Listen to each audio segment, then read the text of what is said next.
WCLN 1170 Radio and Starvision Cable Channel 16 are pleased to present We Should Know, hosted by J.W. Simmons, an upbeat, informative look at people, places, and issues facing our community. This education-based analysis of issues will remain positive and informative as we consider closely what we should know.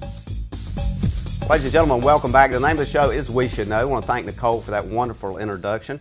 All those folks that have listened to us, feedback we've had from a couple of our previous shows, the show on human trafficking with Jennifer Fisher, the author of the book on human trafficking, also John Conant and his exodus from the city of Clinton, moving on to other things. John Conant, the city manager, got a lot of folks call us and email us in regards to both of those shows, so we thank you for your input. Also a quick shout out to all of those folks, Live After 5 mentioned to me the other evening when a huge crowd turned out for that in downtown Clinton, that they do watch We Should Know. I appreciate those comments and also your suggestions about upcoming shows. Got a great show today. A person that has just arrived in Sampson County as far as being in a leadership role here, comes to us from Wayne County, Eileen Coite.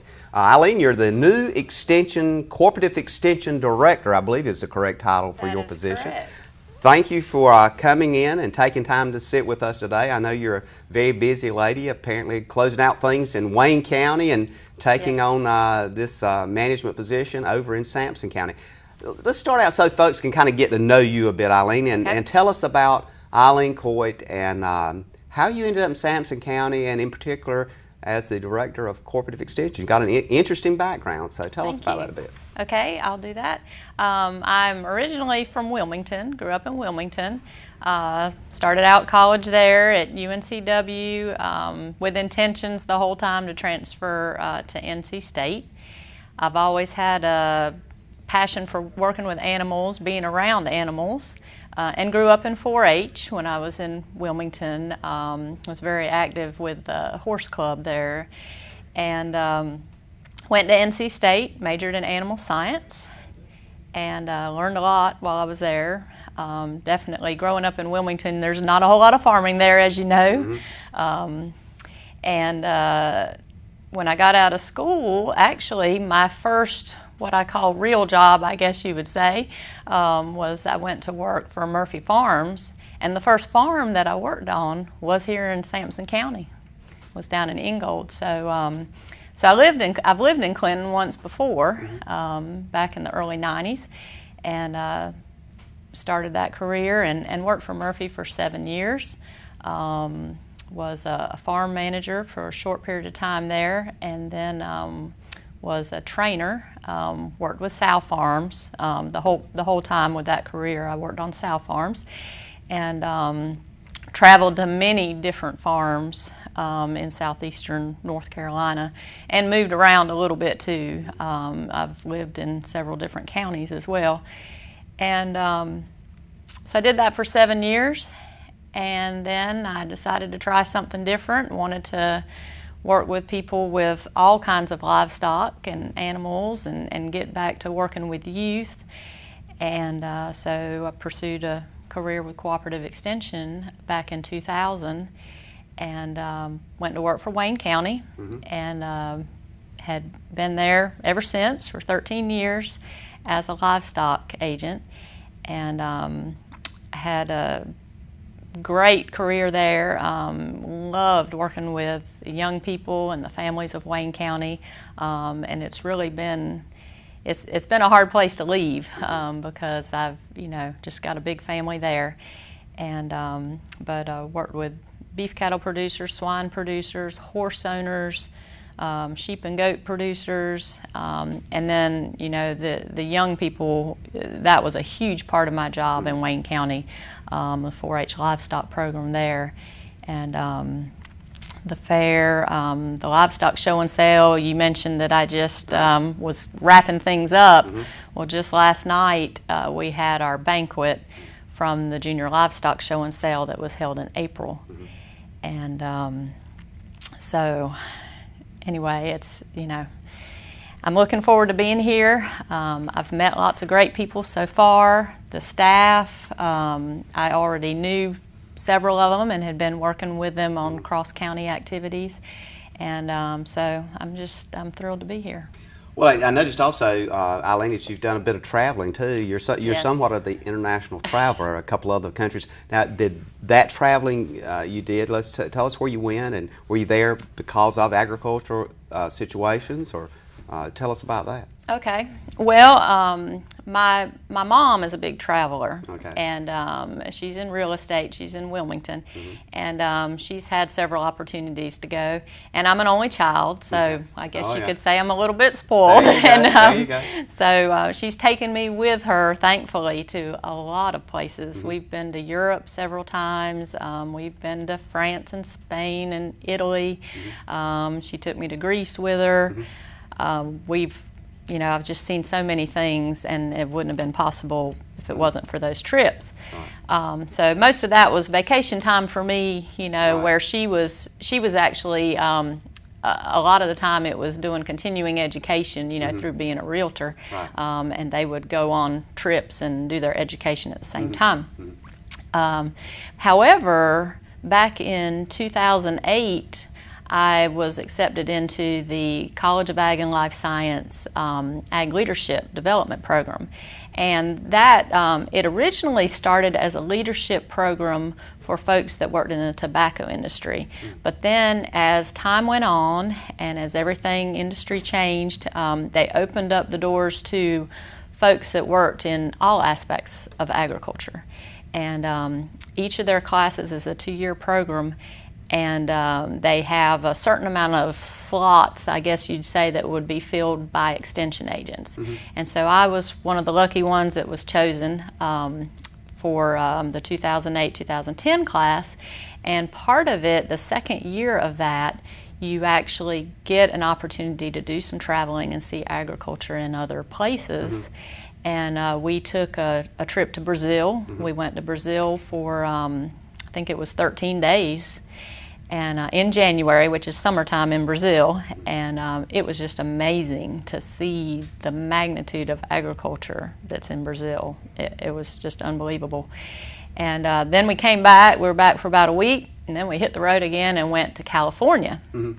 And you hear about how big agriculture is in California, but until you go out there and see it, it was as impressive to me as the Brazil trip. It was just really, really impressive. Eileen, is that agriculture in Brazil and California primarily huge because of the climate factors there, or more land, or what do you attribute, I guess, the more expansive growth in those areas? What do you think that is? Well, in Brazil, there's just acres and acres of good farmland, and good labor there that can get that done. And we saw tobacco. We saw a huge artichoke farm. We even saw some beef cattle farms there. It was, it's just, I think both the infrastructure, the land, the resources that they have there. It's just a big part of what Brazil does. Certain areas in Brazil. The other thing I didn't realize until I went on this trip is you're in your own little world, and you don't think about how big these other countries are. And Brazil is huge.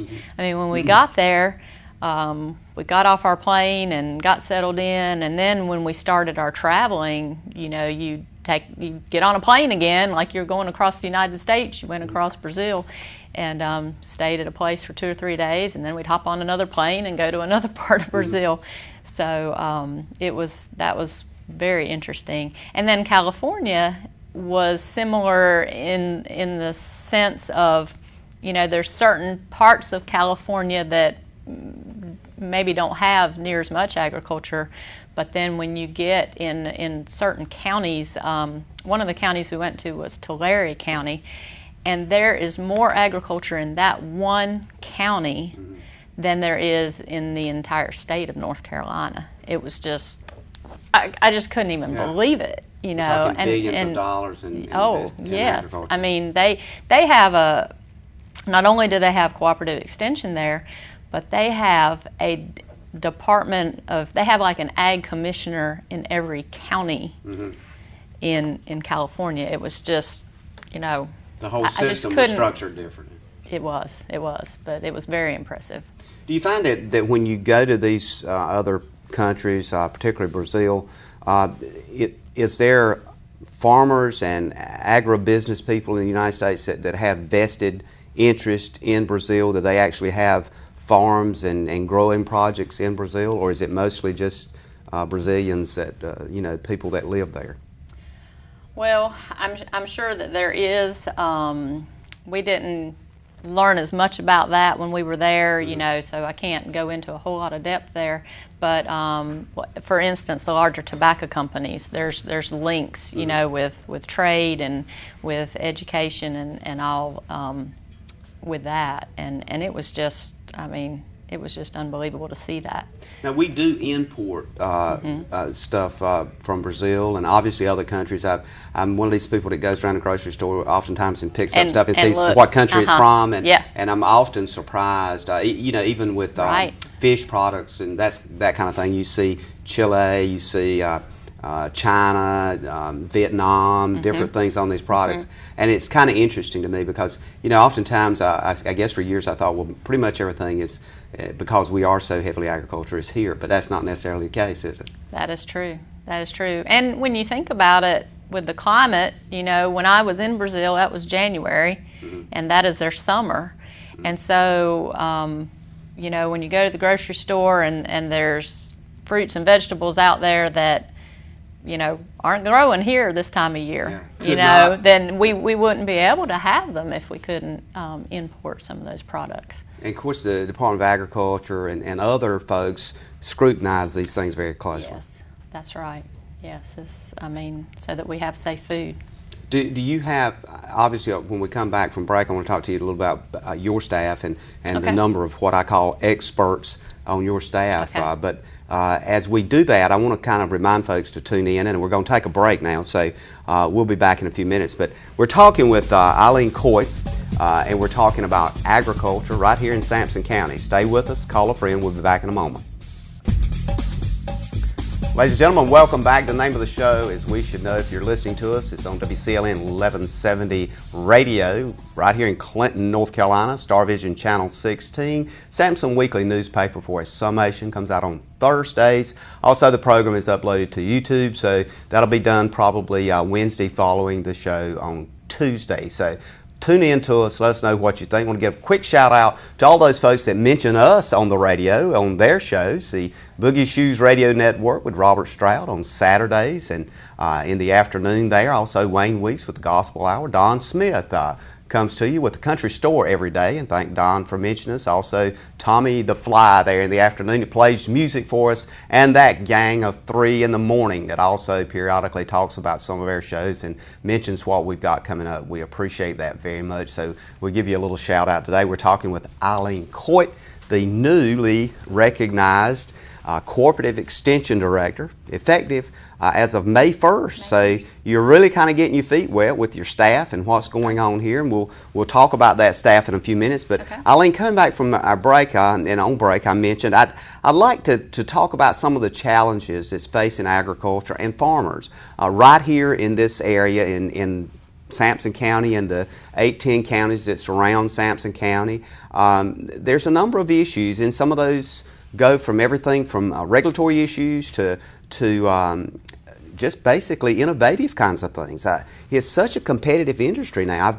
I've just kind of give you an example. I was a couple of weeks ago, I was looking at a piece of farm equipment, and I grew up with a one-row tractor as a farm boy, so that was kind of my extent. And there was this piece of equipment in the field, and I actually was talking to the guy, and he had explained what it was, and a lot of it was run by computers. It was amazing. I mean, it's amazing what's out there now. So tell us what some of those challenges are that you see coming into Sampson County that folks may be facing. Okay. There's so many different things. Of course, for livestock producers in particular, the increased cost of feed. You and I, when we were just talking a little earlier about that, and it's just become an issue, and it's going to affect both our poultry producers, our cattle and hog producers, our horse owners. You know, and then when you get into competition, you know, of feed resources like corn, for instance, you know, we need it for our livestock feed, but there's also competition of it being used for biofuels, and so I mean that's a major thing. Of course, there's all the same things we've always dealt with. You know, weather is always has a huge impact on crops and even animal production, but that's something that we can't do anything about. We can do the best we can on, you know, keeping our animals cool in the summertime, and you know, keeping crops irrigated as much as we can. When you think about environmental regulations, you know, our hog farmers do everything they can to, you know, to stay in compliance and to be applying nutrients at the correct rates on our crops, but you know, you're always having to make adjustments there, you know, to make sure that we're doing the right things and that we're doing things in a safe manner to help protect our water quality, our air quality, you know, and so it's a pretty wide array of different things, you know, that affect us. And then, you know, of course, the market drives what the needs are, and consumer confidence is important. You know, we as time has gone on, we've gotten better at having what we call good agricultural practices. You know, if you're growing produce. And then, you know, we have what's called beef quality assurance, pork quality assurance, you know, making sure that our food animals are treated right, that we're safe in the way we, you know, like if we vaccinate them, if we treat them for any kind of sickness, that we're not having excess antibiotics and drug residues in them before they're marketed.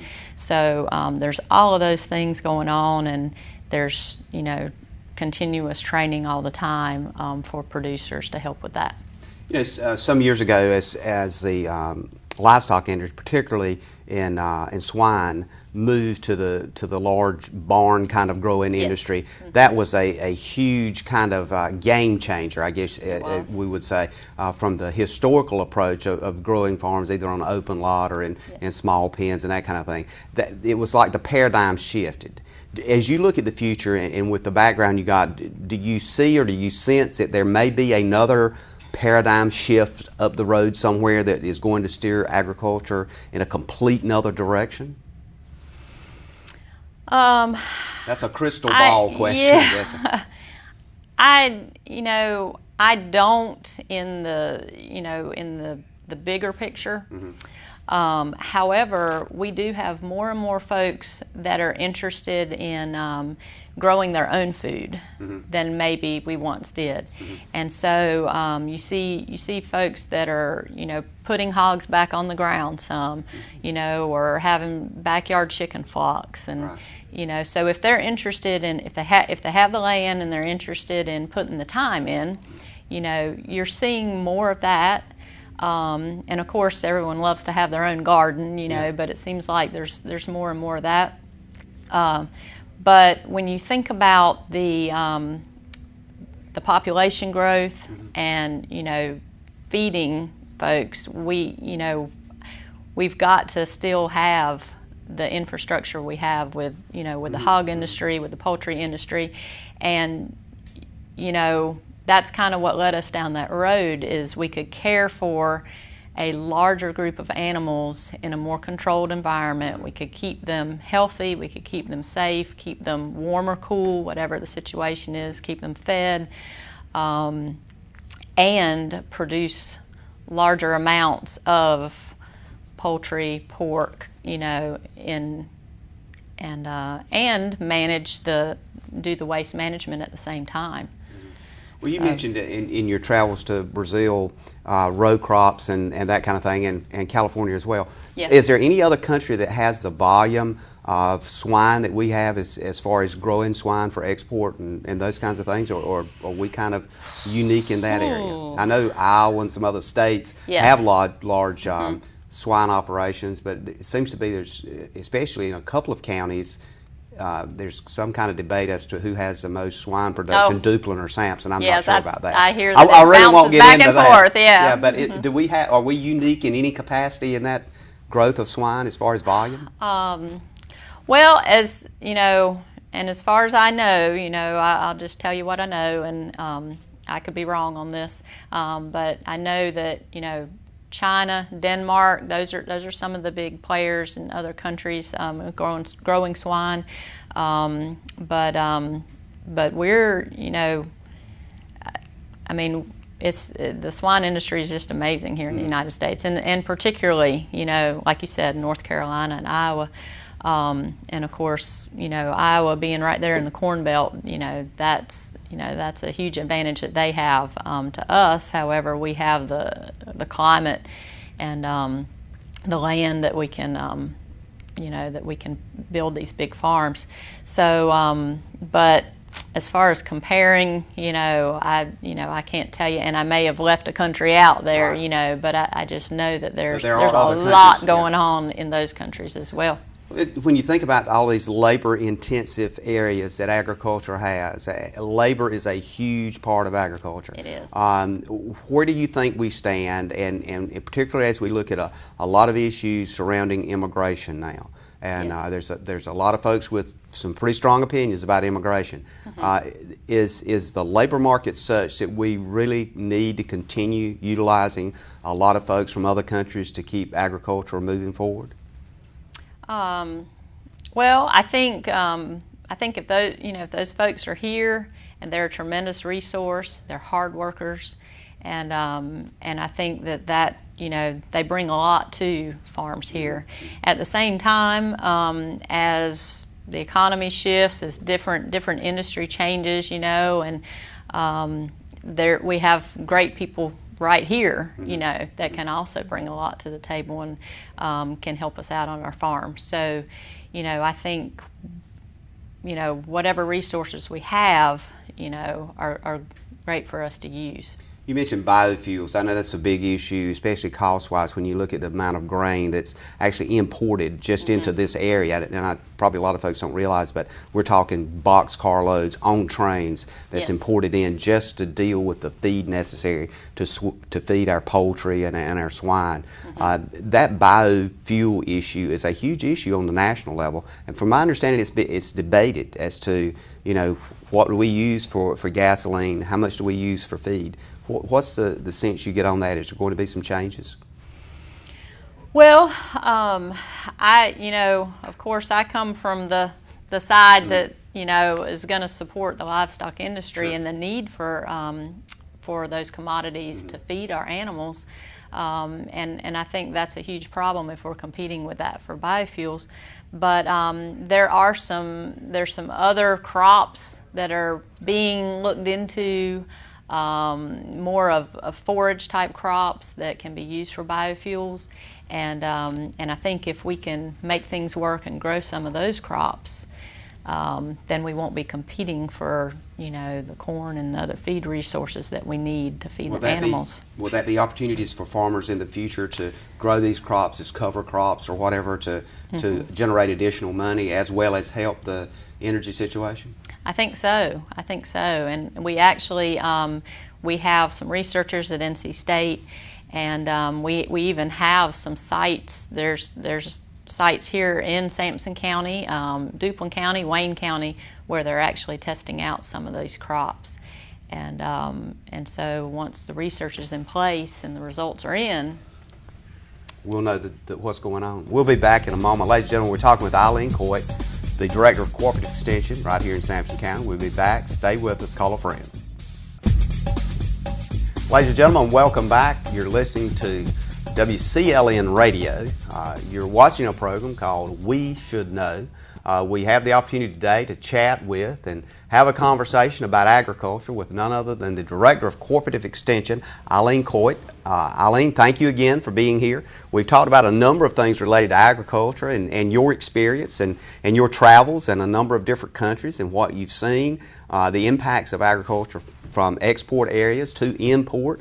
Let's talk about, kind of zero in a little bit more on this area, and particularly the counties that we're covered here, that we cover in the radio and television area. You have a rather large staff of expertise, should I say, yes, of specialists, and these folks are very well educated, mostly master's degrees and beyond, specialists in various fields. Tell us what some of those specialists are, and do we have access? Do you have to be a full-time big farmer, or can you just have a couple of rows of cabbage in your backyard to get support from your operation? Okay. Well, we are here for any resident of Sampson County, so I'll go ahead and say that to get started off. We're here for the large farmer. We're here for anyone. So, so please give us a call with any questions. Speaking of our staff, we have a great staff, and we have, when you talk about the different array of folks that we have, we actually do have an extension specialist on our staff that works for the university but is housed in Sampson County. So he's not one of our agents. He is an extension research associate in commercial horticulture. That's Alan Thornton. So Alan works with folks with commercial fruits and vegetables, and he does research and he does extension programs for growers, and also works with other extension agents all across eastern North Carolina. So, but we're lucky to have him housed right in our Sampson County office, right here with us. Now, in addition to Alan, and I'll just kind of go on down the horticulture road. We have Della King here. Della is our extension agent that specializes in home horticulture. So she, works with any homeowner, on your lawns, your landscaping, any kind of, needs that you have there, pest management. Della also has a crew of what we call extension master gardeners, and those are folks that go through an intensive training program, and then they give back hours to the community and to the county to help share their knowledge with folks. So if somebody's got a rose garden and they're having bugs in their roses and they need some advice, Della's the person to call? Della can help them, or even some of the master gardeners can probably help with that. Della also works with pond management. She has there's a beekeeper association here in Sampson County, and she gives leadership and help to them. And she's also our local foods coordinator. So lots of hats that Della wears. In addition to that, some of our other agricultural agents, we'll start with Mr. James Hartsfield. James actually, as you may or may not know, Cooperative Extension is, we have agents that work through our office that are employed with NC State University, and then we also have NC A&T State University in Greensboro. And so North Carolina is a little bit different than some states in that we have 2 land-grant universities that we have agents that are a part of that work in our county. So I mentioned that because James actually is an agent with A&T State University. James works with our small farmers. He works with either small or limited resource farmers, and he actually covers Duplin County and Sampson County, but we're fortunate to have him housed here in Sampson County. So he works with them on farm management, different alternative enterprises. So if you're thinking about starting a small farm, and whether it be with animals or crops, James would be the person that we would probably have you talk to. In addition to that, we have 2 livestock agents in Sampson County, and as you know, I come from a livestock background, so I guess you could say we kind of have 3 that can help with livestock. But we have Paul Gonzalez. Paul specializes mostly in beef cattle, but he also does a lot with forage crops, with small grains, and he also has helped out with horse owners. However, as we were talking earlier, with the horse experience and the background that I have, I'll probably pick up on that role and assist with that quite a bit as well. So, but Paul spends an awful lot of time working with our beef cattle producers. We have a cattlemen's association, we have a cattlemen's corporation here, and if you've ever been to our office, you've seen the huge facility that's out back where we have sales and livestock events. You guys are quite proud of that facility out there too, and rightfully so. I think it's a wonderful asset to have, and folks that are in that kind of business, have livestock, should know about it. They could stop by. That's Take a look anytime. It gets used. We rent the facility out to other groups. We have a meeting room in there, so if you just want to have a meeting and you're not bringing any animals, that's a resource that can be used as well. So in addition to Paul, our other livestock agent is Max Knowles. And Max is the newest agent on our staff, or not, of course, other than me being new. But Max has been with us since January. And Max specializes in swine. So with the amount, as big as we are in the swine industry in Sampson County, he helps out our swine producers primarily with waste management. So he will visit them and help them out with calibrating their irrigation their system, if they need to do a sludge survey or anything to do with their waste management plans. Max will help with that. He also helps out with forage crop production. So really, anyone that's in the livestock business, whether you're beef cattle, swine, horse, whatever, you're going to need grass to grow, to either to take up the nutrients from waste management or to feed the animals. In addition to that, we'll switch gears to poultry for a minute.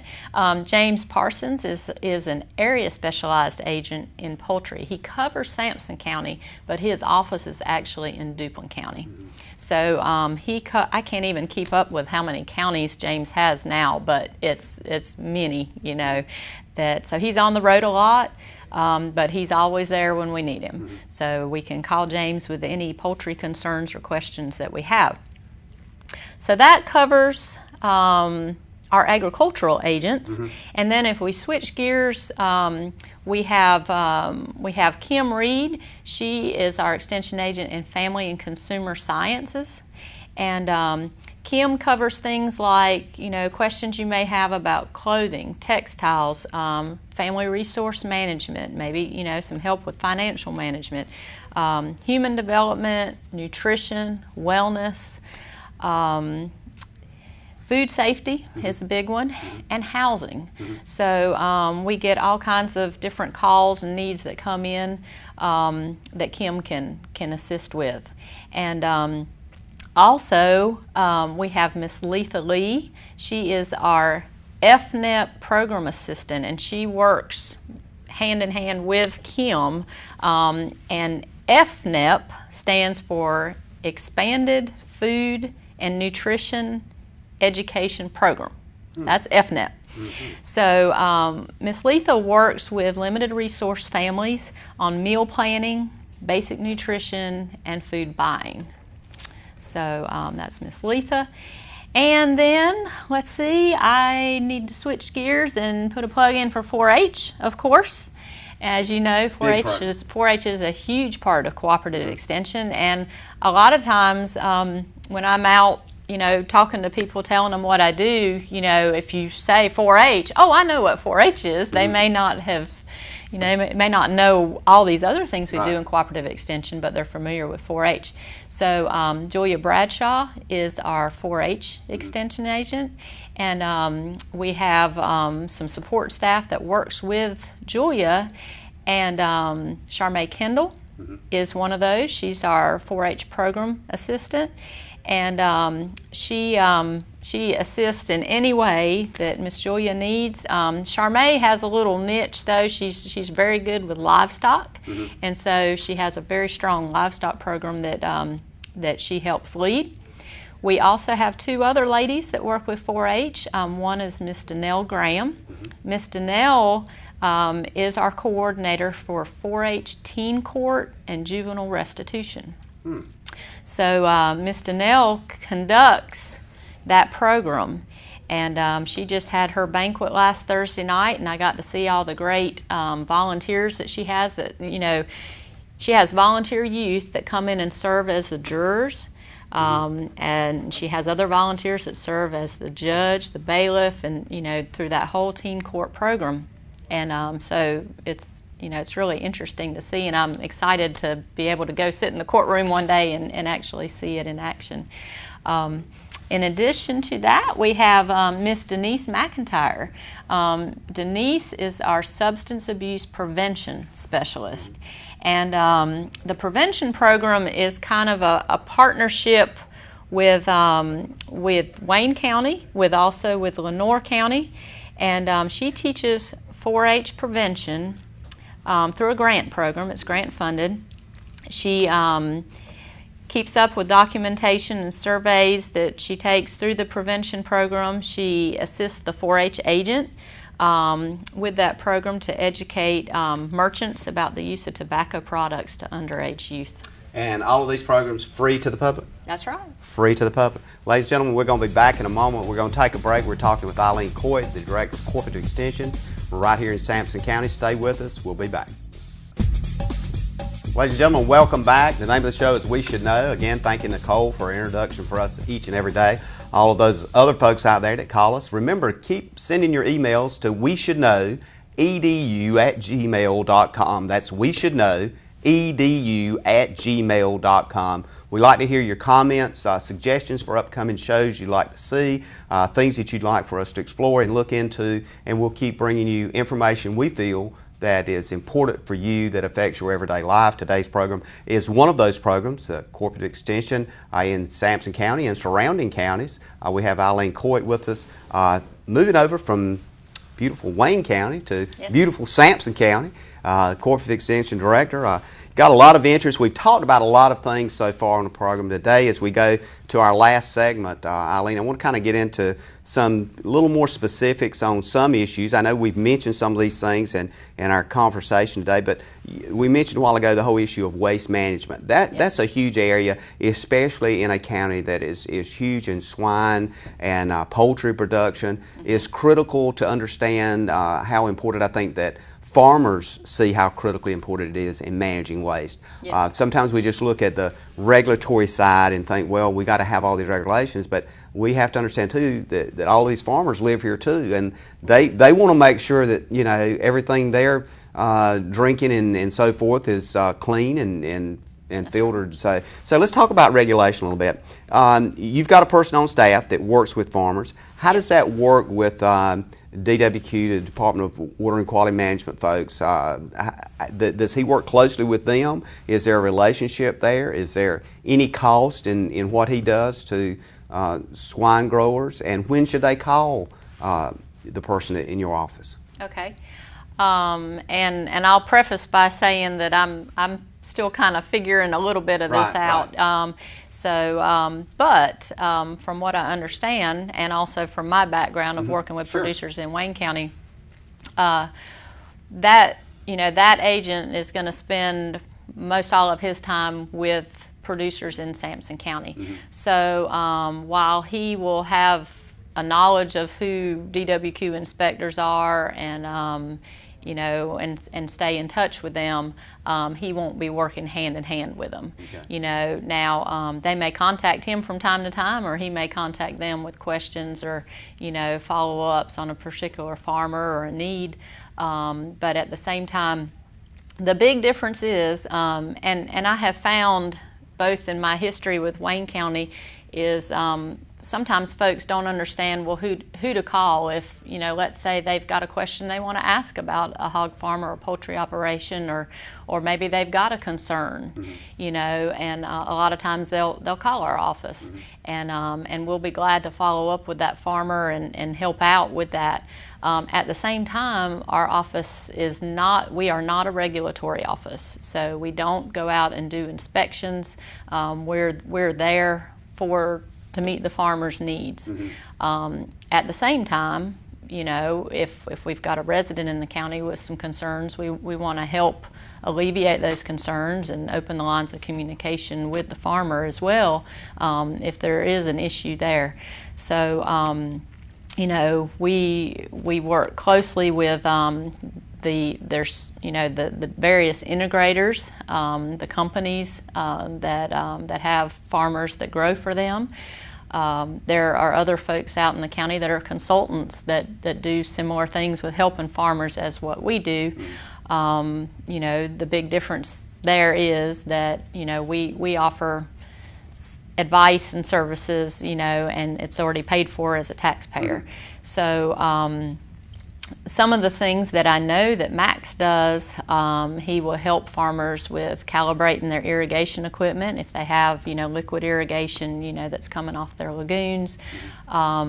They all have a certified animal waste management plan. Each farm has to have one of those, and they originally were written, either by a what we call a certified technical specialist, and that could be an extension agent, that could be someone that works with the Division of Soil and Water, or it could be someone in private industry that's a technical specialist. So sometimes those plans have to be modified. Let's say that they're changing the crop they want to grow on a field, or they're adding some land. Maybe they've got a neighbor that's going to lease them some land so they can irrigate on that and grow crops on it.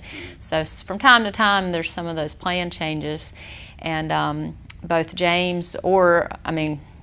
Max or James Parsons, who is our poultry agent, they'll assist with that as well. So they actually collaborate not only together but with the farmer or the grower. Yes. As kind of an adjunct resource for them. They don't really come in and tell them you've got to do this. That's a whole nother agency. Right. But they're kind of, I guess if you say, well, I'm kind of on the side of the farmer to make sure he does it right properly to start with. That's right. So there's not an issue, and there's no cost to the farmer. That's right. No. And again, that's where I say, I'm new here, so there may be some minor costs, with some of the services. I have to get in and figure that out. But for the most part, no. And some other things that are routinely done, we have what's called animal waste management certification classes.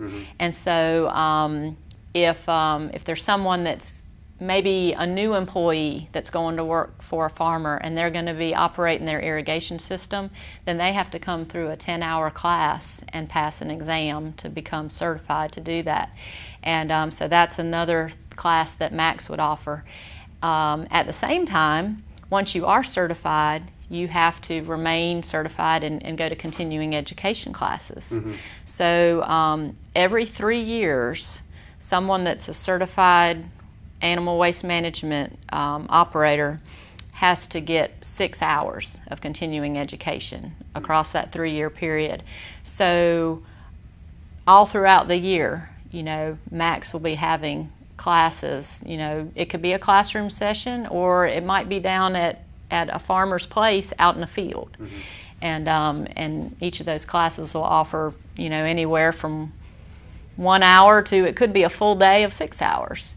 And so that's another free service that we offer to producers. Switch gears right quick. I want to talk about niche farming a bit. That's been around for some time, and that term I think was coined because there's a number of folks that started unique crop styles or unique ways of growing things. One of the things that I've seen in grocery stores over the past few years is oftentimes you'll see a section and it says organically grown and those kinds of things. And I understand that's kind of a smaller farming operation. Do we have a lot of niche farmers in Sampson County? And that's another, I don't know, Yeah. I'll have to say, just because I haven't been here long enough. And that would be something that James Hartsfield, that I mentioned earlier, that works with our small farms, James, I'm sure, would tell you right off what we have. And James is the person you would call. Yes, James Hartsfield would be the specialist that could help with getting someone started or with learning more about the niche farms and the small farms that are out there. Well, and when you look at agriculture, whether it's somebody having chickens for their eggs in the morning, or whether they're growing chickens for their own meat protein source or what have you, that seems to be a growing interest now, even in some of the urban areas. There's been reports of folks having 5 or 6 chickens in their backyard, even in an urban setting. So it's interesting that that's happening, and a few people have told me they seek some sense of a comeback for that. I don't know what the future holds, but you guys, if somebody calls the number, is that number 592-7161? 592-7161. Yes. So they could call that number and say, I'm thinking about doing whatever. You guys then could farm them out or direct them to the person that could help them with that. Absolutely. Okay, and would that include helping them build a plan to work around? We have various publications that are out there that we can, supply someone with, something to go back and think about. And then, of course, someone like James could help with that, with building a plan and kind of looking at, well, what kind of land, what kind of resources do they have, and then what direction should they go, what different decisions could they make. We have, and I think obviously you know this, there's some folks in this county that grow things like Christmas trees. We have vineyards and so forth in the county. Is there other things that you're aware of in the county that maybe would be unique that our listeners would like to know about that's grown in Sampson or surrounding counties that would be interesting to know? I mentioned earlier a little bit about some of the different biofuels. There's a huge grass called giant miscanthus that's being researched and grown, and it's, when I say huge, it's really huge, 12 feet tall. I mean, it's a neat one to go see. Right. There's seems like, there's always these different kinds of produce that you run across. Unusual stuff. Things like, instead of just your traditional cantaloupe or honeydew, there's things like the Sprite melon and, things like that you find out about. There's quite a few meat goats out there, and of course, I don't see them as new anymore, but, there was a time where we didn't have hardly any what I would call a traditional meat goat that was imported from South Africa, and we have lots and lots of young people that are showing them, and then you'll, if you see a field with, just a bunch of little white goats with brown heads, that's what I'm talking about. Do we have a operation set up for slaughtering meat goats, separate from? There are some places that, but I don't know that I would say, I don't know that they're specialized just for goats. Okay, we're going to do a quick wrap up, about 15 seconds. Okay. Well, I'm glad to be here. I'm excited to meet folks in Sampson County, and I'm trying to make my rounds and meet the farmers, meet the people, and I would encourage anyone to come visit us, come, talk to us with our staff. You mentioned the phone number, and love to meet folks. Eileen Coite, ladies and gentlemen, we're so pleased you could be with us today. You can reach her at 592-7161, 592-7161. See you again next week on the radio. Thank you for tuning in to this week's episode of We Should Know with host J.W. Simmons. If you have a question or comment regarding this or any episode, please send your email questions and or comments to jwsimmonsedu@gmail.com. And remember to tune in every Tuesday afternoon beginning at 2:30 for another informative episode of We Should Know.